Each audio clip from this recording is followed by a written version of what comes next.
Bonjour à tous, bonne et heureuse année 2021. Que cette année soit une année pleine de santé, ok, sans grabuge au niveau de la santé. Une année aussi pleine d'avancement, pleine d'opportunités, pleine de succès dans les projets. N'oubliez pas que le succès ne s'attend pas, le succès s'attrape, le succès se cherche et le succès s'acquiert.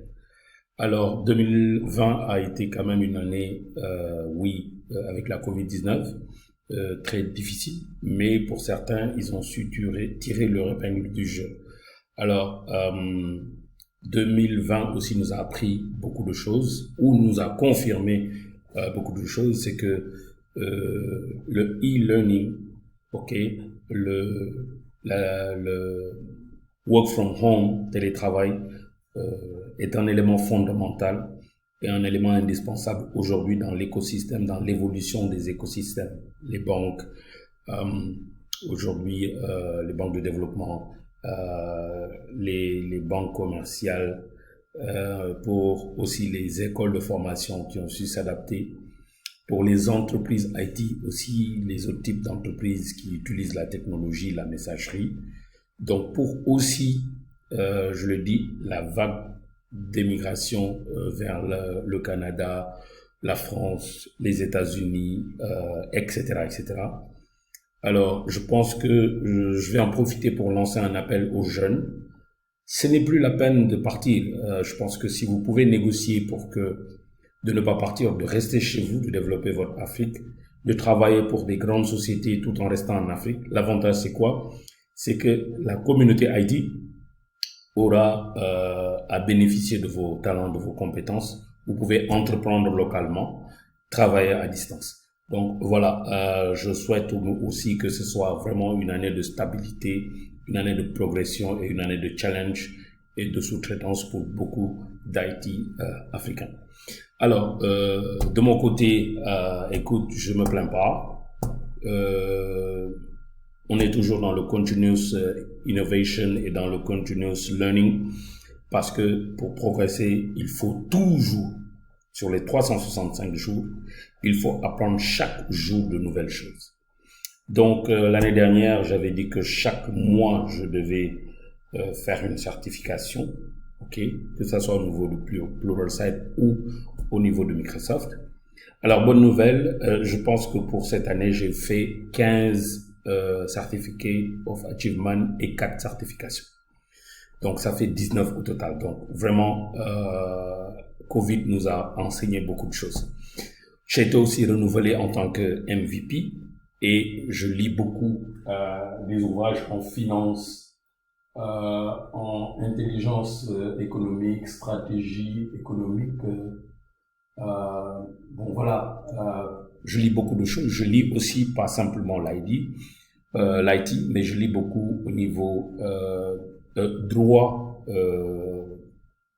IT. C'est très important. C'est que pour avoir une connaissance aussi large, aussi diversifiée, surtout dans le domaine du GDPR, donc la protection des données personnelles, la protection des données étatiques, la protection des données d'une entreprise. Donc je pense que ça aussi, il y a beaucoup d'IT qui n'ont aucune connaissance là-dessus, qui font que développer ou mettre en place des infrastructures. Mais à un certain moment, il faut s'élever et comprendre tout ce concept. Et cela permet de pouvoir bien mettre en place des applications qui sont vraiment des applications qui auront zéro reproche au niveau audit. Quand je dis audit, c'est audit dans le sens large du terme. Très bien, donc recommandation de cette année, c'est vraiment, encore une fois, Microsoft qui a frappé fort, Microsoft qui est passé à .NET 5. Alors les vidéos de cette année 2021 à partir du 7 janvier jusqu'au 31 décembre 2021, si Dieu nous donne la vie, c'est vraiment de vous amener à explorer le maximum des potentialités de .NET 5, .NET 5. Donc, il y a des choses extraordinaires dans .NET 5. Ok, il y a aussi des choses extraordinaires avec Blazor sur .NET 5. la mise en place d'applications desktop, donc les WinPhone. Il y a des choses extraordinaires au niveau design. Ceux qui veulent vraiment être des consultants, créer des applications pour des restaurants, pour des bars, des boîtes de nuit, des maquis, etc., etc. Donc, il y a énormément de possibilités. Donc, C# aujourd'hui, n'oubliez pas, est vraiment une plateforme. Hein. .NET aujourd'hui est une plateforme, excusez-moi du terme. C# c'est un langage de programmation. C# est passé à 9. Ça aussi, il faut s'en féliciter avec beaucoup de nouvelles fonctionnalités. Ça aussi, on va revenir là-dessus au cours de cette année. Donc, nous allons voir 3 niveaux dans cette année. Premier niveau, c'est le niveau .NET 5. Deuxième niveau, quand je dis .NET 5, c'est C#, c'est Blazor, c'est ASP.NET MVC, Core et Entity Framework 5, ok, etc. Entity Framework Core, excusez-moi du terme. Donc, je pense que c'est énormément de choses. Ensuite, on a deuxième élément, c'est le cloud avec Azure, énormément de choses, sincèrement. Mais je vais me concentrer sur Azure for Developers et Solution Architect in Azure. Donc, les deux éléments. Et enfin, Power BI. Power BI est en train de grandir de manière exponentielle. La vitesse de croissance de Power BI ne peut pas se mesurer. C'est vraiment énormément de choses. Et la stratégie, c'est de faire du self-BI. Dans certaines structures, c'est un département ou une division qui fait la BI. Mais l'objectif de ce Power BI, de ces dernières versions de Power BI, c'est vraiment engager la self-BI.